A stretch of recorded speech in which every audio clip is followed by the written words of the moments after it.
Good morning सबैजनालाई। मैले चाहिँ अहिले बिहान 6 बजेदेखि सुरु गरेको थिएँ यो काम। सबैजनाले यो कम्मरमा सिन्का कसरी थप्ने डबल गरेर भन्नुभएको थियो। त्यही भिडियो चाहिँ मैले हजुरलाई बनाउँदैछु है। अहिले यस्तो गराउनुहोस्। पहिला यो कम्मरमा यसरी बाँधिसकेपछि यस्तो हुन्छ। यो यस्तो भयो। यति बनाइसकेपछि यसलाई यहाँ हेर्नुहोस् है त राम्रोसँग यसलाई यहाँबाट लिने। यसरी देखिएको छ नि राम्रोसँग हेर्नु होला। यस्तो गर्ने,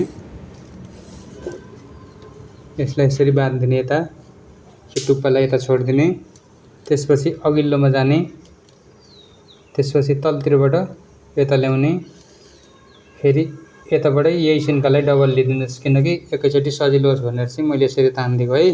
एउटै सिन्कालाई चाहिँ यस्तो गर्ने हो। एउटा सिन्कालाई दुईचोटि बाँधिएको हुन्छ यसमा। राम्रोसँग हेर्नु है, किनकि यो भिडियो एकचोटि हेरिसकेपछि हजुरलाई सायद मुढा बनाउन सक्नुहुन्छ।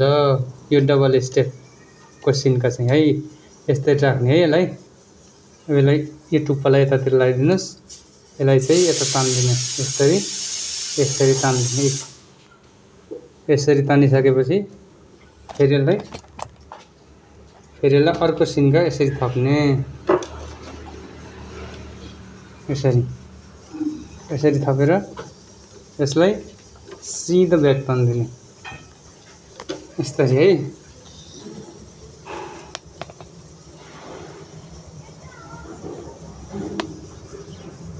त्यसपछि फेरि यहाँबाट यहाँ निकाल्ने। त्यसपछि यता मास्तिर एकचोटि रसीभन्दा तल, एकचोटि रसीभन्दा माथि है। रसीभन्दा माथि लाँदा चाहिँ सिन्का थप्ने हो। फेरि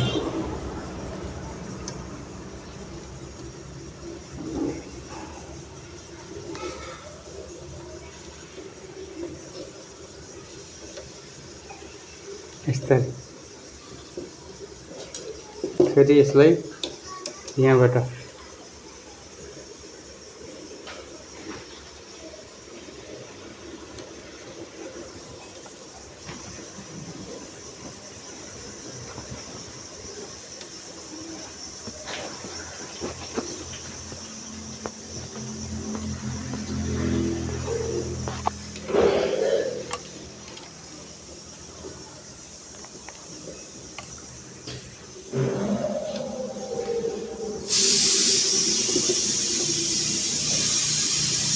भिडियोलाई स्किप नगरिकन हेर्नु होला, किनकि हजुरले एकपटक हेरेपछि अर्को पटक हेर्नु नपर्ने गरी मैले चाहिँ भिडियो बनाइदिएको छु।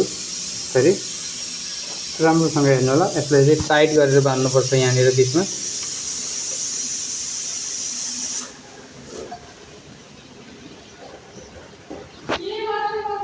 हजुरहरूलाई कुन स्टेपमा गएर रोकिनु भएको छ, कुन स्टेपमा जान्नु भएको छैन कमेन्ट गरिदिनु होला। मैले चाहिँ त्यही अनुसारले चाहिँ भिडियो बनाउँछु हजुरहरूको लागि। अब यो लास्टमा चाहिँ जोइन कसरी गर्ने त्यो पनि भिडियो बनाउँछु। अहिले चाहिँ यति भएपछि डबल सिन्का लगाउनु चाहिँ सायद जान्नुभयो होला जस्तो लाग्छ मलाई, र जान्नुहुन्छ होला जस्तो लाग्यो। र मलाई सबैजनाले फेसबुकमा फलो गर्न चाहिँ नबिर्सिनु होला है। फलो गर्नु होला सबैजनाले, र भिडियोलाई चाहिँ नछुटाइ हेर्नु होला, किनकि यो हजुरहरूको फाइदाको लागि पनि हो क्या यो भिडियो। किनकि यो हेरेर सिक्न सक्नुभयो भने त हजुरहरूलाई चाहिँ ठिक हुन्छ नि त। एउटा हातमा सिप आउँछ क्या यति चाहिँ सिक्नुभयो भने।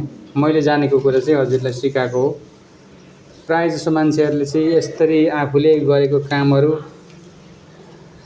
कि स्पिड गरेर अपलोड गरिदिने, कि चाहिँ आधा अपुरो, कि चाहिँ पुरा भइसकेको मात्रै फोटोहरू हालेको देखेँ मैले चाहिँ सुरुबाटै सबैले सिक्नुहुन्छ भनेर यसरी आरामसँग भिडियो बनाएर बुझिने तरिकाले यसरी राखिदिन्छु। यसरी चाहिँ राखेको मैले प्रायः जसो भेटिनँ भिडियोहरू।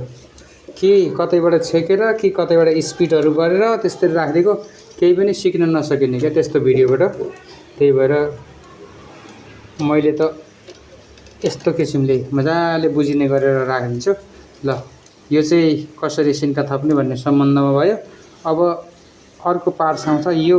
अब अन्तिममा गएर यहाँनिर जोड्ने कसरी त भनेर चाहिँ मैले त्यसमा सिकाउँछु। भिडियो चाहिँ हेर्दै गर्नु है त। हस् त, धन्यवाद।